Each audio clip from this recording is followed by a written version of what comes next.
Assalamualaikum dan selamat petang. Kita bersama lagi dalam program Bicara Negara yang hanya ada di bernama Radio 24 ini.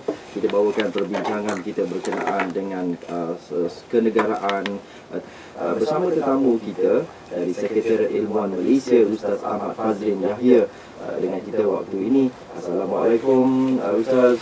Waalaikumsalam warahmatullahi wabarakatuh. Baik, terima kasih kerana bersama dengan kita untuk petang ini, dan inilah waktunya juga untuk kita bersama-sama dengan pendengar kita dan seterusnya berbincang tentang apa yang kita bawakan petang ini. Malaysia sebagai sebuah negara Islam. Baik, kepada anda juga sebenarnya boleh bersama dengan kami dengan menghubungi kami di talian 0326927939, 0326927939, atau sebarang soalan yang mungkin anda tidak mahu ke udara, boleh juga anda hantarkan ataupun postkan di laman Facebook kami ataupun di laman Twitter saya sendiri pun boleh juga kita bertanyakan soalan terus kepada Ustaz nanti. Baik Ustaz, kalau boleh kita mulakan tentang definisi negara Islam itu sendiri, dan kita nak tahu sendirilah status kita ni sebagai Malaysia ni sebagai negara Islam, adakah menepati ciri-ciri dan menepati garis panduan ataupun apa yang kita sebut sebagai definisi tadi. Baik, Assalamualaikum warahmatullahi wabarakatuh. Innalhamdulillah wassalatu wassalamu ala Rasulillah wa ba'd. Ulama telah membincangkan secara lebar tentang negara Islam, ataupun dalam bahasa Arab kita panggil Darul Islam. Ada perbincangan yang besar, yang luas berkaitan dengan isu ini. Namun saya ambillah beberapa perkataan ulama. Contohnya perkataan Al-Imam Al-Hasan Al-Barbahari yang wafat pada tahun 327 Hijrah. Dia berkata, barang siapa memegang jawatan kepimpinan atas kesepakatan dan keredaan kaum muslimin, maka dia adalah pemimpin mukmin. Tidak halal bagi seorang pun hidup walaupun satu malam sementara dia tidak mempunyai seorang pemimpin yang baik atau yang jahat. Antaranya perkataan lain daripada Syekh Muhammad Abu Zuhra yang meninggal pada tahun 1394 Hijrah, berkata negara Islam adalah setiap negara yang diperintah dan dikuasai oleh Islam, iaitu kekuatan dan pertahanan. Kekuatan dan pertahanan negara berada di bawah kekuasaan umat Islam. Inilah bentuk negara yang wajib dipertahankan oleh setiap umat Islam. Dan antara perkataan yang lain, mungkin yang terakhir saya boleh quote perkataan Imam Abu Bakar Al-Ismaili, wafat tahun 371 Hijrah, berkata, dan Ahlus Sunnah wal Jamaah mengimani bahawa sesebuah negara adalah negara Islam, bukan negara kafir, apabila masih terdapat seruan azan untuk salat, dan salat didirikan secara terang-terangan dan rakyatnya pula sentiasa bebas mendirikannya, yakni mendirikan salat dalam suasana aman. So bila kita kumpul perkataan-perkataan ulama ini, kita boleh buat conclusion secara generalnya, negara Islam ini apabila pemimpin nombor satunya adalah orang Islam, dan secara ghalib ataupun secara kebanyakannya pemimpinnya adalah peratusan kepimpinan adalah di tangan orang-orang Islam. Ketenteraan juga di bawah kawalan orang Islam. Rukun-rukun utama agama didirikan tanpa apa-apa sekatan, bahkan diimarahkan dengan seluas-luasnya tanpa apa-apa gangguan, dan dilakukan dengan aman. Solat, azan dan sebagainya, puasa dan rukun Islam contohnya. Dan berdasarkan ringkasan dan konklusi ini, jika kita cuba bandingkan dengan situasi di Malaysia, saya tak bercakap tentang perlembagaan negara lagi, situasi macam tu dulu, kita boleh jawab sendirilah, Islam Malaysia ni negara Islam atau tidak.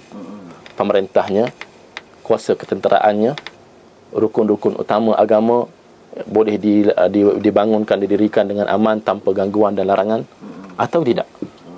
Jadi itu sudah jelas menunjukkan bahawa kita ni sebagai sebuah negara Islam, kalau berdasar kepada perincian-perincian itu, tidaklah seperti Perancis sebagai contoh, orang nak pakai tudung pun kena sembunyi, kalau pergi ke Betul. sekolah pakai tudung pun kena halau balik kan. Betul. Baik.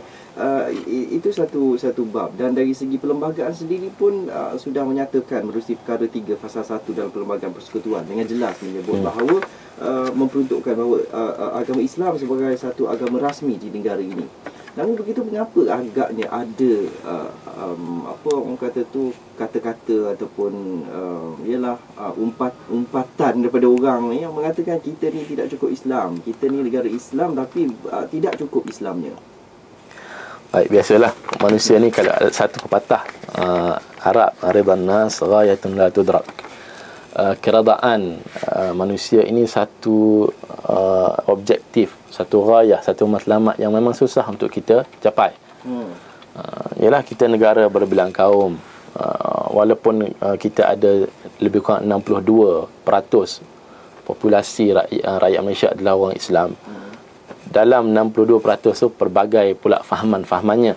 Maka kita tidak boleh nafikan bahawa di sana pasti ada pandangan-pandangan yang mengatakan atau menafikan bahawa Malaysia ini sebuah negara Islam.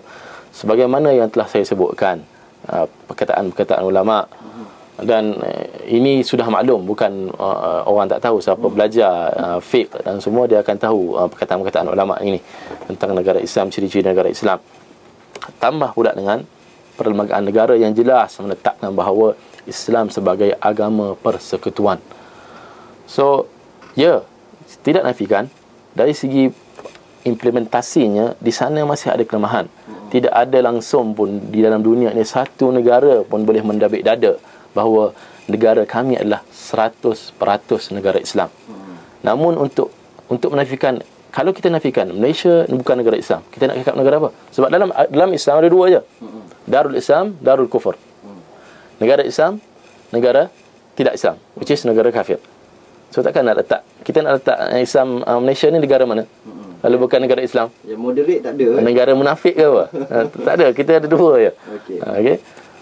So itulah sebabnya mungkin mereka, wallahu alam, pihak-pihak yang cuba untuk menafikan, yang setahu saya lah, yang cuba menafikan Islamnya ataupun Malaysia ni sebuah negara Islam dengan alasan perlembagaan negara yang kononnya tidak Islamik, perlembagaan penjajah, perlembagaan kufur. Ini kata-kata yang sering timbul, polemik yang sering diangkat. Akhirnya mereka juga menjunjung konstitusi yang sama, perlembagaan yang sama. Agak aneh lah. So panggil pepatah Melayu kata, perkataan Melayu kata, ludah jilat balik lah. So perlembagaan jelas, takrifan ulama jelas bahawa Malaysia kita boleh kategorikan sebagai negara Islam, namun tidak menafikan beberapa kelemahan perlu ditambah baikkan. Wallahu a'lam. Okey, baik. Dari segi mungkin orang melihat kalau ciri-ciri sebagai sebuah negara Islam tu mesti juga mengamalkan Islam yang menyeluruh, termasuk juga dari segi sistem perundangannya, di mana sistem perundangan kita bukanlah orang kata menggunakan syariah sepenuhnya, tetapi bagi perkara-perkara tertentu orang Islam termaktub di bawah undang-undang syariah. Jadi bagaimana agaknya perkara itu? Kalau dapat kita jelaskan kepada pendengar supaya mereka faham tentang keadaannya. Baik. Biasanya orang cakap Islam, negara Islam ni negara yang implement hudud, hudud law. Tak nafikan, hudud law adalah salah satu cabang daripada cabang-cabang hukum Islam. Sebelum kita bercerita tentang hudud, kita perlu faham hudud bukanlah satu-satu perkara yang represent Islam. Maksudnya Islam tu sangat komprehensif. Kalau kita bercakap tentang syariah Islam, tu syariah al-Islamiyah, ia merangkumi 3 komponen yang utama: akidah, ibadah dan akhlak. Ini 3 komponen utama yang menjadi foundation kepada syariat Islam. Maka adakah ketiga-tiga ini langsung tidak ada diimplementkan di dalam negara? Saya soal kembali mereka yang mempersoalkan ini. Jawab secara jujur. Saya tekankan sekali lagi, saya tidak berkata bahawa semuanya dilaksanakan secara sempurna. Mana ada negara yang sempurna, negara Islam yang sempurna, pemerintahan Islam yang sempurna? Pasti ada cacat celanya. Yang tinggal kita improve, kita perbaiki, kita enhance, kita fix apa yang kurang. Yang salah kita betulkan, yang salah faham kita betulkan pemahamannya, yang salah implementasi kita betulkan implementasinya. Itu saja. Kalau bercakap tentang hudud pun, ada beberapa part dalam hudud. Hudud ni dalam perkataan bahasa Arab dia berasal daripada had. Hudud ni jamak plural kepada had. Hudud dalam Islam ni banyak. Hatta dalam bab faraid pun Allah sebutkan hudud, tilka hududullah. Bukan saja bab hudud qisas ta'zir ni. Kita ada hudud yang faraid dalam negara. Kan kita ada mahkamah syariah yang membicarakan tentang isu pembagian harta pusaka. Kita ada amanah raya. Tak cerita lagi, bahkan part of hudud jenayah ini pun telah ada yang dilaksanakan di beberapa negeri. Contoh yang saya dapat maklumat lah, di Mawib menjalankan penisbatan kepada peminum arak, contoh. Cuma tidak digembar-gemburkan, tidak dipolitikkan. Hukum hudud ni bukan untuk dipolitikkan. Kita jalankan hukum bukan kerana nak mendapat undi rakyat, tapi untuk mendapat keredaan Allah Subhanahu Wa Taala. Ya, insan ada kekurangan dan kesilapan. Kita beri ruangan, tapi jangan langsung tidak berubah. Kita perlu berubah. That's why yang maklumat yang saya dapat, contohnya mahkamah syariah sedang di-upgrade, dalam proses upgrade kepada untuk sama levelnya dengan mahkamah sivil, untuk diberikan satu pengiktirafan yang lebih besar dalam menguruskan hal ehwal perundangan kepada orang Islam di Malaysia. Itu jelas. Baik, kalau kita pergi kepada akidah, berapa banyak institusi-institusi kerajaan dan juga non-government yang menjaga perihal akidah umat. Kita ada JAKIM, kita ada YADIM, kita ada PERKIM. Itu semua yang menjaga keselamatan akidah umat Islam. JAKIM ada jabatan penyelidikan akidah yang banyak membanteras agama-agama baru ataupun ajaran-ajaran sesat daripada terus merebak. Itu bukan hudud Allah ke? Itu hudud Allah Subhanahu Wa Taala. Begitu juga dalam bab akhlak. Kita jelas penerapan nilai-nilai yang murni di kalangan masyarakat Islam, yang kita pun jelas salah orang Melayu masyhur dengan sopan dan tata susila yang tidak dapat dinafikan lagi. Ditambah lagi dengan penerapan nilai Islam di dalam konsep hidupan harian kita. Baik. Di Malaysia. Selepas ini boleh juga kita bercakap tentang soal tadbir urus sebuah negara yang majmuk macam kita ni. Kita tahu, kita dah sebut, kita dah senaraikan kita ni sebagai negara Islam yang memperjuangkan Islam, bebas beragama Islam. Orang Islam itu sendiri bebas melakukan amalan-amalannya. Dalam masa yang sama kita ramai juga yang bukan Islamnya.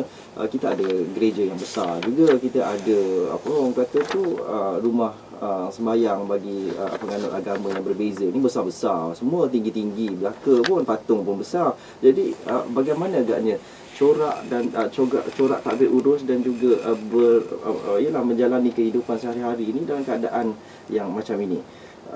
Kita akan berbincang tentang hal ini seketika nanti. Kita terus saja dengarkan Bernama Radio 24 ini kerana kita ada 5 utama seketika ini. Jadi terus saja bersama kami. Alhamdulillah, kita kembali semula dalam program Bicara Negara, dan anda boleh menyertai perbincangan kita dengan menghubungi kami di talian 0369279339 bercakap sendiri dengan Sekretariat Ilmuwan Malaysia, iaitu Ustaz Ahmad Fazrin Yahya bersama-sama dengan saya waktu ini dalam konti siaran kita untuk bercakap tentang Malaysia sebagai sebuah negara Islam. Jadi kalau ada rakan-rakan kita ingin bersama, kita terus saja beri laluan untuk anda waktu ini. Kita sekarang ni ada Cik Azmi terlebih dahulu di talian. Cik Azmi. Baik, terima kasih Cik Azmi. Ustaz? Baik, terima kasih Cik Azmi. Biasa memang soalan ni biasa akan naik lah. Kenapa ada macam ni lah. Kita kembali kepada pemahaman akidah. Seperti mana saya katakan tadi, ketidaksempurnaan wujud ada, ya, ketidaksempurnaan wujud, kita perlu akui tersebut secara amanahnya. Tapi adanya perkara-perkara maksiat tidak menjadikan kita sebagai negeri kufur.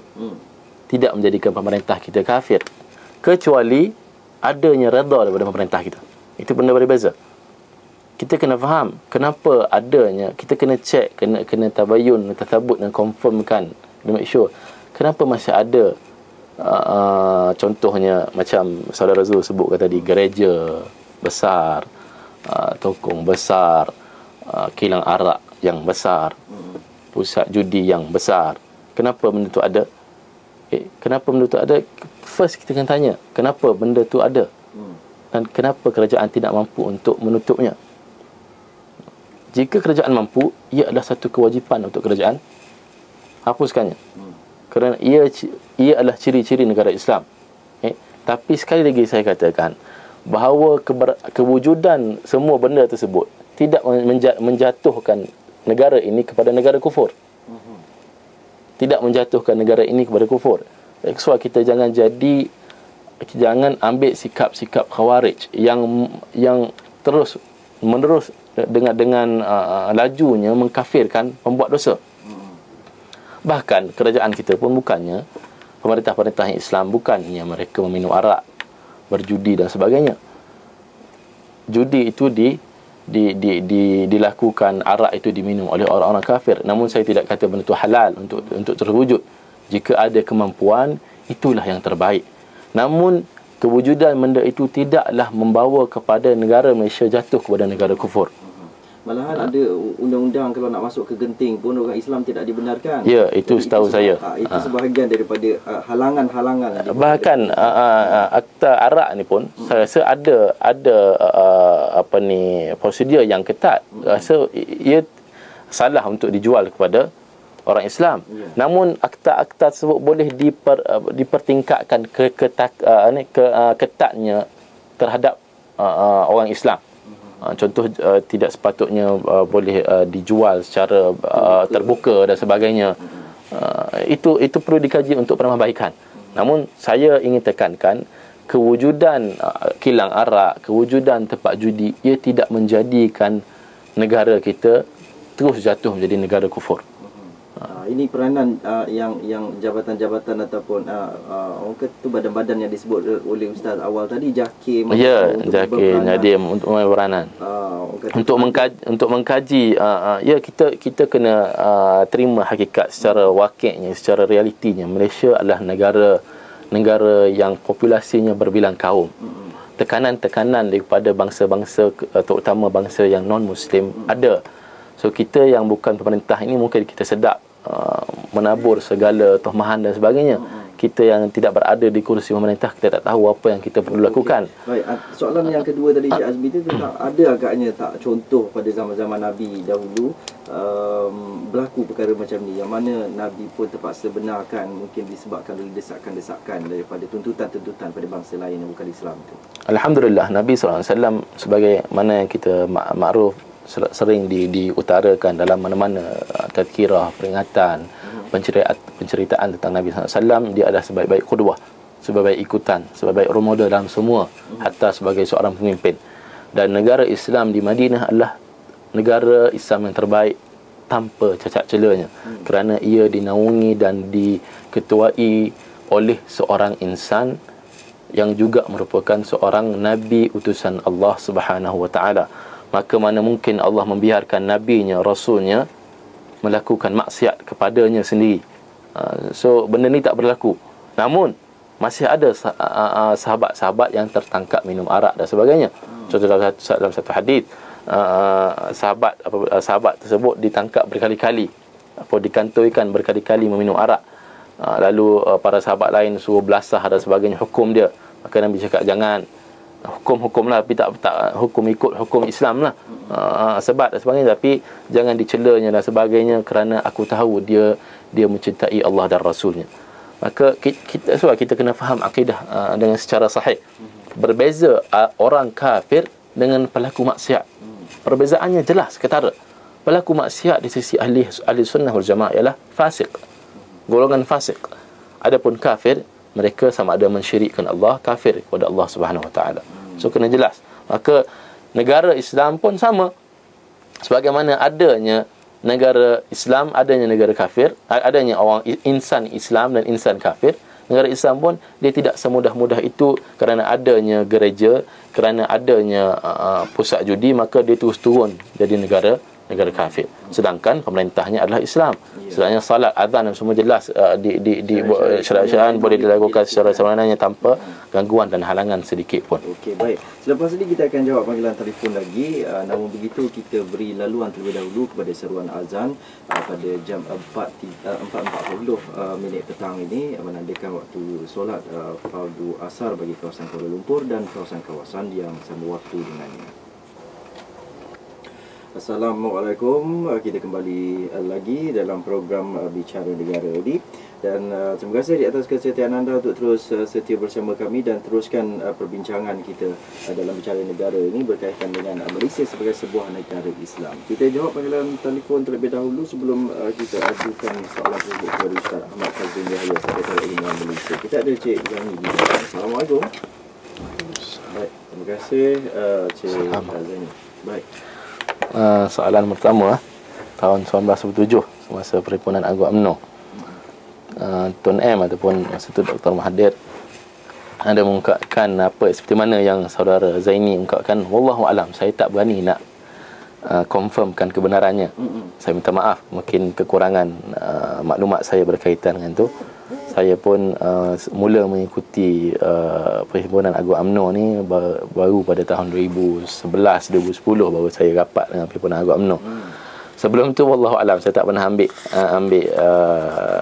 ambil secara teliti apa yang diungkapkan, termasuk apa yang mungkin telah diungkapkan oleh Tun M tentang parti Islam ataupun secara spesifiknya PAS umpama Muawiyah yang cuba menentang kerajaan khalifah semasa tersebut.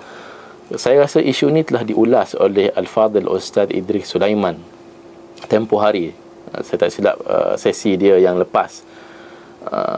Kena berhati-hati dalam menilai fakta-fakta yang berkaitan dengan tarikh, regardless siapa pun, Cik Zaini ke, ustaz mana ke, presiden parti mana ke, Perdana Menteri negara mana ke, presiden negara mana pun, presiden Persatuan Ulama dunia mana pun, apa pun berkaitan dengan agama, ia perlu diteliti melalui jalur rujukannya yang sahih. Kebanyakan isu yang berkaitan dengan Muawiyah rahimahullah atau radhiyallahu an, seorang sahabat Nabi yang hebat, seringkali telah didustakan ataupun disalah tafsirkan ataupun disalah maklumat tentang Muawiyah ni telah banyak diselewengkan oleh kumpulan Syiah kerana mereka sangat membenci Muawiyah dan juga sangat membenci sahabat-sahabat yang lain. Kerana itulah bukan setakat saya lah, saya rasa saya belum menegur lagi saudara Zaini, sahabat-sahabat Dr. Fadlan dan yang lain sering menegur saudara Zaini dalam bab salawat itu kerana di sana ada ciri-ciri Syiahnya. Saya takut saudara Zaini terjumus dalam Syiah, wal'iyadzubillah, kerana Syiah ini adalah satu ideologi yang sesat. Bahkan dia telah digazet oleh JAKIM, bukan satu mazhab yang diiktiraf oleh di negara kita. Maka saya tak nak jawab panjang kot isu Muawiyah ni kerana dah berjela-jela dah ulama dah melakukan pemurnian tentang fakta berkaitan dengan Muawiyah yang telah diselewengkan zaman berzaman oleh puak-puak Syiah. Ustaz Idris telah jelaskan dengan jelas baru ni. Namun untuk perincian jelas, kita perlukan slot yang lebih panjang lah, bernama kena sediakan lah kot.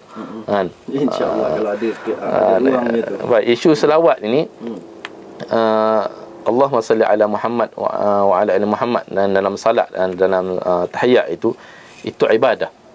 Ibadah dalam Islam, dia punya asal dia, al-aslu fil ibadah, ada satu pendapat, ada satu perkataan al-man'u ataupun at-tawaqquf, berhenti selagi mana tidak ada dalil. Ada dalil Nabi SAW salawatnya dalam salat, Allahumma salli ala Muhammad wa ala Muhammad kama sallaita ala Ibrahim wa ala Ibrahim. Itu lebih kurang macam tu. So salah kita menambah Allahumma salli ala Muhammad wa ala Muhammad wa ala alihi wa sahbihi wasallam. Itu salah kerana salat adalah ibadah. Ibadat perlu ada dalil yang menyuruh kita buat sedemikian. Adapun luar dalam lingkungan ibadah, bila kita bercakap, kita cuba berselawat kepada Nabi di luar salat, di luar ibadah, sebaik-baiknya kita memberi salawat juga kepada para sahabat dan ahli bait Nabi sallallahu alaihi wasallam. So kita perasan tiap kali saudara Zaini memberi selawat tu, dia sering kali miss atau skip daripada memberi selawat kepada sahabat mulia, sahabat-sahabat yang mulia radhiyallahu anhum wa radu'an. So satu peringatan saya rasa yang perlu diambil iktibar lah, bukan sahaja saudara Zaini, saya sendiri dan semua umat Islam, kerana sahabat ni adalah benteng kepada agama. Jika para sahabat mereka tidak amanah dalam menakalkan agama yang ditinggalkan oleh Nabi sallallahu alaihi wasallam, kita mungkin tidak dapat, tidak sampai kepada kita agama yang benar yang ditinggalkan oleh Nabi sallallahu alaihi wasallam. Oleh kerana itu para ulama hadis mengklasifikasikan sahabat sebagai kulluhum udul. Mereka semua adil. Adil dalam arti kata apa? Mereka tidak pernah direkodkan dalam sejarah bahawa sahabat pernah berdusta di atas nama Nabi. Sahabat bukan tak pernah buat maksiat, pernah. Tapi tidak pernah direkodkan dalam sejarah mereka pernah berdusta di atas nama Nabi. Maksud Nabi tak kata, mereka kata sedemikian. Itu nilai sahabat. Dan keadilan sahabat ini adalah bita'dilillahi wa rasulih, di sisi Allah dan di sisi Rasul. Para ulama tak boleh cerita pasal sahabat, kerana keadilan sahabat ni hanya di tangan Allah dan Rasul sahaja. Allah dah cerita dalam surah Taubah, wasabiqunal awwalun, sehingga ayat terakhir. Nabi pun telah bercerita tentang kelebihan sahabat radhiyallahu alaihim ajmain. Maka sepatutnya kita memuliakan sahabat, kerana mereka lah yang membawa agama daripada Nabi sallallahu alaihi wasallam dengan penuh amanah untuk sampai kepada generasi kita. Wallahu a'lam. Okey, baik. Kalau boleh kita berbalik semula kepada topik asal kita ni, tentang sebuah negara Islam ni. Kalau soalan saya tadi tentang kita ni dalam sebuah negara yang majmuk kan, barangkali kita tak nampak kita ni sebagai negara Islam sebab mungkin kita duduk di kejiranan yang ramai yang bukan Islam, dan mungkin kita duduk rumah kita berdepan dengan gereja mungkin. Jadi kita jarang-jarang sekali agaknya dengar suara azan dan sebagainya. Jadi mungkin itu juga yang merasakan kita tak duduk di sebuah negara Islam. Dan bagaimana agaknya situasi pengurusan ataupun urus takbir bagi sebuah negara yang majmuk seperti ini? Baik, di dalam Islam ni, soal kita kena faham Islam melalui tasawurnya yang sebenar. Islam ni adalah agama yang komprehensif, syumul. Dia mencakupi semua skop hidup manusia, hatta bagaimana kita nak bermuamalah dengan saudara kita yang bukan Islam, kawan-kawan kita yang bukan Islam. Islam agama yang rahmatan lil alamin, bukan agama ada je orang kafir kita nak bunuh. So dalam klasifikasi kita dalam fiqh, kita ada ahli dhimmah dan ahlul harb. Ada yang kafir dhimmi dan kafir harbi. Dan di dalam Islam kita ada satu konsep yang jelas, dan ia termaktub jua di dalam perlembagaan negara berkaitan dengan tidak ada paksaan di dalam agama. Cantik sekali kena dengan firman Allah Subhanahu Wa Taala, la ikraha fid din, tidak ada paksaan dalam agama, dalam surah Al-Baqarah. Maksudnya kita tidak boleh melakukan paksaan kepada orang yang bukan Islam untuk memeluk agama Islam. Tapi orang yang sudah masuk Islam, kita kena jagalah. Kita bukan paksa mereka tak boleh tinggal Islam, itu salah. Kita menjaga seolah-olah orang yang dah masuk Islam, dia masuk dalam sebuah kota yang permai, yang indah, yang selamat. Di luar sana ada banyak ancaman-ancaman yang sedia saja menanti untuk membunuh dan mencederakan mereka. Maka takkan kita nak biarkan orang yang kita sayang keluar ke arah mulut-mulut ancaman-ancaman tersebut. Maka tidak timbul isu kita memaksa orang yang dah Islam untuk tidak tinggalkan Islam. Tapi kita menjaga mereka kerana kasih sayang kita terhadap mereka, untuk tidak tercampak kepada kebinasaan di luar Islam. Adapun mereka yang di luar Islam, mereka tidak dipaksa. Kita tidak memaksa mereka untuk masuk menerima agama Islam. Namun kita berdakwah secara aman kepada mereka. So itu cantiknya agama Islam, dan ia termaktub dalam perlembagaan negara. Baik. Ini satulah perkara yang saya nak tanya juga ni. Kalau negara-negara bukan Islam tu bukan main maju lagi, bukan main hebat lagi. Tapi kalau kebanyakan negara-negara Islam ni kan agak mundur, agak terkebelakang sedikit, tidak orang kata tu semaju seperti negara-negara yang bukan Islam, yang memang sekular habis lah orang kata. Baik. Itu kelebihan mereka lah. Bila mereka meninggalkan agama, mereka boleh maju di dunia. Tapi maju mereka hanya maju secara lahiri, maju secara materialistik, fizikalnya. Namun spiritual, emotional, mereka sangat merudum. Berlaku fenomena depression di barat. Tak ada siapa yang boleh nafikan. Banyaknya tekanan-tekanan kepada mereka, sehingga mereka tidak tahu jalan lain lagi nak mengubati depression mereka, di samping mereka maju dari sudut lahiriah. That's why sekular ini bermula macam tu lah. Apabila gereja menyeleweng di zaman Renaissance tu, gereja menyeleweng apabila menyalahgunakan agama untuk melakukan penyelewengan untuk keuntungan peribadi, maka para profesional merasakan mereka ditipu, lalu mereka cuba mengesampingkan antara urusan gereja dengan urusan dunia, urusan pentadbiran dunia. Gereja cerita pasal agama dalam gereja, jangan campur tangan urusan dunia. Maka itu bermula antara permulaan kepada sekularisme. Maka mereka maju dari segi lahiriah, dari segi materialnya, dari segi kemudiaannya, tapi mereka sangat jauh dari segi keamanan dalam inner tranquility itu tidak ada. Ketenangan dalaman itu mereka tidak ada. Dan lepas modernisme, sekarang postmodernisme, mereka masih mencari cahaya untuk menerangi kegelapan emosional dan spiritual mereka yang mereka gagal cari sampai sekarang. Itu tidak lain tidak bukan ada pada agama sahaja. Maka Islam agama yang balance, agama yang sama rata. Untuk menjadi seorang yang beriman, religious people, kita tak perlu mengesampingkan dunia. Contoh jelas, sahabat ramai di kalangan mereka yang kaya, tapi mereka kaya beriman. Abu Bakar seorang yang kaya, namun kayanya tidak menghalang dia berinfak hartanya kepada agama. Uthman contoh seorang kaya, Uthman bin Affan, Abdul Rahman bin Auf, contoh bilioner lah kita kata, bilioner zaman Rasulullah yang takwanya tinggi, imannya tinggi. Sahabat bahkan Abdul Rahman bin Auf adalah sahabat yang dijanjikan syurga. Uthman bin Affan bukan calon-calon orangnya, khalifah yang ketiga, mungkin someone yang hebat, tapi mereka seorang kaya, berjaya dunia dan seorang berjaya akhirat. So tidak timbul isu kenapa. Yalah, negara Islam sekarang banyak mundurnya kerana kesilapan orang Islam sendiri tidak mempraktikkan Islam yang komprehensif. Kerana budaya Islam dari segi macam saya cakap, agama Islam ni agama komprehensif, syumul. Walaupun keduniaan, Islam ajar kita untuk maju dunia dengan cara yang baik, tapi cara tersebut telah diadaptasikan ataupun diimplementkan, diambil faedahnya oleh orang kafir untuk berjaya dalam sudut keduniaan. Namun bab-bab akhirat, bab-bab akidah, bab-bab keimanan, orang kafir tak ambil faedah. Tapi orang Islam dia tak ambil faedah yang agama tunjuk untuk maju dalam dunia.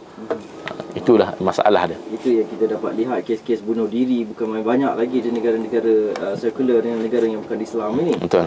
Dan alhamdulillah Islam itu merupakan satu cara hidup yang mana kita juga sebenarnya dalam melangsungkan kehidupan kita ni, maju muamalahnya, ada orang kata tu semuanya ada di dalam Islam itu sendiri. Itu yang cantiknya. Baik, terima kasih kita ucapkan kepada Ustaz Ahmad Fazrin Yahya yang bersama dengan kita dari Ilmuwan Malaysia, dan insya-Allah minggu depan kita kembali lagi bersama lagi setiap hari Khamis seperti ini untuk kita berbicara dalam Bicara Negara. Terima kasih juga kepada anda semua yang sentiasa setia bersama kami di Bernama Radio 24. Sampai di sini saja program Bicara Negara untuk minggu ini.